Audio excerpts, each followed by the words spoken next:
Tonight, the Troy community eats to help the hungry. Stay tuned. Troy TrojanVision Nightly News starts now. From the high-definition digital production center on the Troy campus, with news from Troy University locations around the world, this is Troy TrojanVision Nightly News. Hello and welcome to Troy TrojanVision Nightly News for April 11th, 2014. I'm Amy Austin. Thank you for joining us this evening.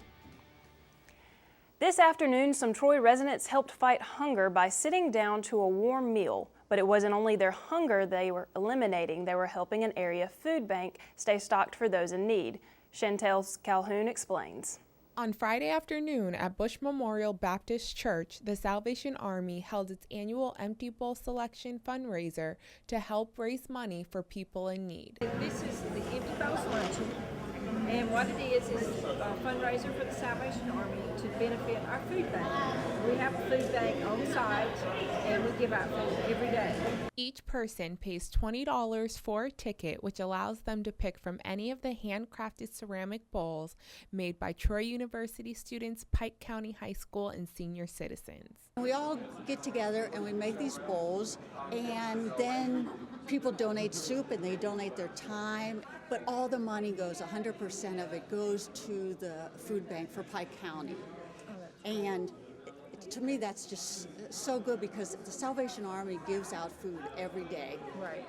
And so we're giving back to the community, and they get to have a nice token bowl. Green says working with the Salvation Army for a couple years now is a special cause for her and her husband. We're always just really interested in the Salvation Army, and helping people who don't have enough food is a big.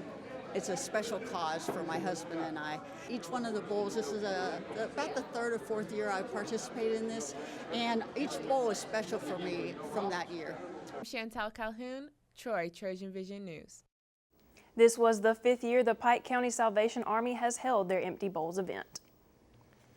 Troy's campus is filled with students from all over the world, but students may not necessarily know or understand some of those cultures. However, one group offers a fun way to learn about those cultures through tea. Katarina Kunitsina explains. On Thursday night, Troy University organization Tea for Troy held a special event, British Tea Formal. I love we have to dress up and you come here, dance. I've been to a trip for Troy several times, and I think it's really great because you get to do something besides your schoolwork, and you go out, have some tea, meet new culture. Every Tea for Troy or ISCO event is a great opportunity to meet new friends and socialize. I think dancing is one of the best ways to meet new friends because you're part, especially in partner dancing with this, because you're right there face to face with each other and you've got nothing to do but talk. People is the most important thing. The event may not go well, but if people are building relationships and people are being authentic, then that's the most important thing. Trojans had a chance to try not only different kinds of tea and food, but also to learn how to dance, swing, and many different dances. I came here to get the experience. I'm trying to socialize. I've been learning that there's a special way of dancing that I think Charlie used to. We're just going out there to dance, let everybody watch what we're doing, and whenever they want to do it, we'll partner up with them and we just dance with them and they learn as they go. The main purpose of such events and the organization in general is to unite people and underline cultural diversity. We are an international group, but this international group, this Tea for Troy in a way functions as a bridge. Our goal is to bridge the gap. Along with ISCO, we try to bridge the gap and allow for international students and national students to have a place to build relationship, to have conversation, and to be genuine. To learn more about the organization, you can come to their weekly meeting each Thursday in the Hall of Honor. Katarina Kunitsina, Troy TrojanVision News. Once again, if you are interested in attending future Tea for Troy events, the group usually meets every Thursday at 7 in Hawkins Adams Long Hall of Honor. For most college students, poetry is something they have to study in English classes, but for some students there is a higher appreciation of written word, and some of those celebrated the art last night. Caitlin Crow has the story. Most know the month of April for its rainy days, but a group of Troy University students and faculty members celebrate April as National Poetry Month. National Poetry Month has been a feature of our national life since 1996. And it's a month that honors poetry, and it's a month where we encourage people to participate and the reciting and the reading and the enjoyment of poetry. Thursday evening, those celebrating the month gathered on campus at the front steps of Lurleen B. Wallace Library to read aloud the poetry they enjoy. Some poems read at the poetry reading on Thursday evening were written by Troy University students. Other students decided to present their favorite poem. I read Auden, Musée des Beaux-Arts, and I also read some from the Alabama Literary Review, Rick Campbell.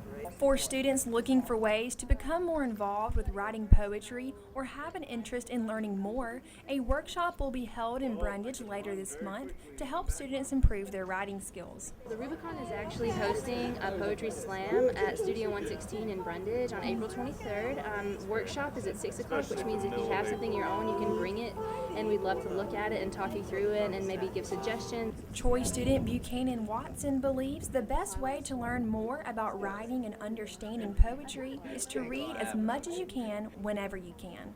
Caitlin Crow, Troy TrojanVision News. For more information on how you can participate in the Rubicon's future activities, such as the upcoming workshop, you can contact them at litjournal@troy.edu. And now taking a look at news from around the state. In Montgomery, Governor Robert Bentley has signed the education budget for the next fiscal year, despite his clash with legislative leaders over the lack of a teacher pay raise. The governor announced his decision at a news conference this morning. In Birmingham, authorities say a commercial jet flying from Texas to North Carolina was diverted to Birmingham after a medical emergency on board. The Airbus A320 flying from Houston to Charlotte, North Carolina landed at Birmingham Shuttlesworth International Airport this morning. And also in Montgomery, one of the state's largest business groups, the Alabama Retail Association, has endorsed Governor Robert Bentley and Lieutenant Governor Kay Ivey for re-election. Association Chairman George Wilder says the candidates understand the issues facing realtors and will give realtors' interest a fair hearing. Still to come on TrojanVision Nightly News, the baseball team begins a 3-game series tonight at home against Western Kentucky. Mitchell Spoon will give us a game preview when he joins us in sports. And now Mitchell Spoon joins us in sports. So Mitchell, the softball team was in action last night, not at home, so how did that turn out for Trojan fans? That's right, Amy. Softball team was taking on UAB in Birmingham, and like the past 3 games, it went to extra innings, but this time it ended a little bit differently. But first, let's talk about baseball. It's win over Alabama A&M into this weekend's 3-game series against Western Kentucky. The Trojans entered tonight's game with a 17-17 overall record and are 4-7 in the Sun Belt. For the Hilltoppers, they come to tonight's game with an 18-15 overall record and are an even 6-6 in the Sun Belt. Junior David Hogg continues to lead the Trojans at the plate with a .333 average, but is swinging a .455 in conference games. For Western Kentucky, they are led by Anderson Miller, who is batting a .371 average. On the mound for tonight's game will be senior Tanner Hicks. Hicks is 2-5 as a starting pitcher and has a 3.76 ERA. Head coach Bobby Pierce knows how tough this series is for his players. Western Kentucky's a really solid team. They play with a lot of in-your-face energy. And, you know, this year our team's had a hard time handling that type team that just continues to pressure you. And we are at home, and we've got to play better at home. And if we can get this series this weekend, I think we'll kind of be ready to finish out the season the way we should and we need to, but we got to get the series at home first. The Trojans are 22-13 all-time against the Hilltoppers, including an 11-6 record at Riddle-Base Field. Tonight's game is scheduled to begin at 6 p.m. as well as Saturday's game, while Sunday's finale will begin at 1 p.m. And while the baseball team will be in action tonight, the softball team was in action last night, taking on in-state rival UAB in Birmingham. The Trojans had to go into their 4th consecutive extra inning game, but got the 3-2 win thanks to an RBI double by junior Erica Davis. On the mound, junior J.C. Affelt struck out 4 batters in 5 innings. Sophomore Ashley Rainey came in as a relief pitcher, tossing 3 innings and allowing just 2 hits, giving her her 5th win of the season. The Trojans struck first blood, putting 2 scores up in the first inning, but went cold after that until Davis saved the day. Now the Trojans turn their focus on the weekend's conference series at UT Arlington. The Mavericks and the Trojans are tied for last place in the Sun Belt standings, but head coach Melanie Davis knows it's crucial for her team to get this win. Arlington is another one that's critical for us. They're new in the league, but they're a strong program. Everybody is, as I keep saying, but we don't know a lot about them because we've never played them. So I think our kids they're very hungry. They're ready to really try to dig even deeper than we already have been, and hopefully we're just determined we're going to do everything in our power to get ready to go out there and start this series with them in the Trojan manner. The Trojans are 0-2 against the Mavericks, with both losses coming last season. Game 1 begins Saturday with first pitch scheduled for 1 p.m. And the men's tennis team didn't have the same luck against the Blazers as the softball team, losing 5-2, but there was a little bit of good news within the loss. Sophomore Gabriel Sacadias defeated his second-ranked opponent of the season after beating Chris Hillier in the #1 singles match. Hillier was ranked the number 80 singles player in the nation. Following the loss, the Trojans returned to the Lunsford Tennis Complex, where they took on the Columbus State Cougars. The match was last in the regular season, and 4 seniors were honored prior to game time. Seniors Mansing Athair, Tommy Cundy, Tadju Davies, and Sammy Gorbel all played their last home match before getting ready for the Sunbelt Championships next week. And the track and field team have split up and gone to 2 different meets held on the same weekend. A small group of athletes traveled to Athens, Georgia for the Spec Towns Invitational, while the remainder of the squad went down to Mobile for the South Alabama Invitational. The Spec Towns Invitational kicked off earlier today with the men's and women's triple jump and the women's shot put. The South Alabama Invitational began earlier today as well. Several Trojans are looking to gain season-high times and scores following last week's postings at the Tiger Track Invitational in Auburn.